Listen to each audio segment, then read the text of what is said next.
পর্দায় একসঙ্গে জুটি বেঁধে কাজ করেছেন বলিউডের অরুণ ধাওয়ান ও শ্রদ্ধা কাপুর। তবে শৈশবেও তাদের সম্পর্ক ছিল অন্য সমীকরণে। শৈশব থেকেই খুব ভালো বন্ধু শ্রদ্ধা ও বরুণ। মাত্র 8 বছর বয়সে বরুণকে ভালো লেগে যায় শ্রদ্ধার।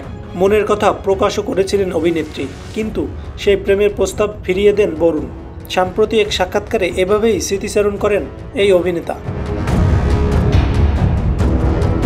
শ্রদ্ধার 10 বছরের জন্মদিনের অনুষ্ঠানের ঘটনা উঠে আসে বরুণের কথায়। অভিনেতা বলেন, শ্রদ্ধা আমাকে নিমন্ত্রণ করেছিল। ও একটা ফ্রক পরেছিল, মনে আছে। ওই জন্মদিনের অনুষ্ঠানে 4 জন ছেলে ছিল। ওরা আমাকে জিজ্ঞেস করছিল, শ্রদ্ধাকে তোমার কেন পছন্দ হলো না? ওই প্রশ্নের উত্তরে খুদে বরুণ বলেছিলেন তার নাচের প্রতিযোগিতায় কেবল আগ্রহ আছে।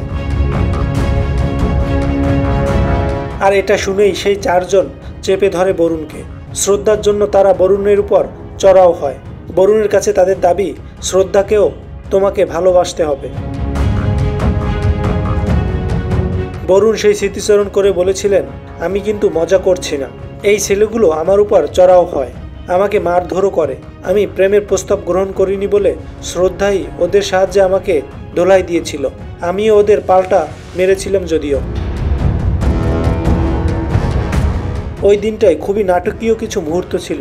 তারপরে নাচের প্রতিযোগিতায় যোগ দিতে যাই। আমি প্রথম হয়েছিলাম আর শ্রদ্ধা তৃতীয়।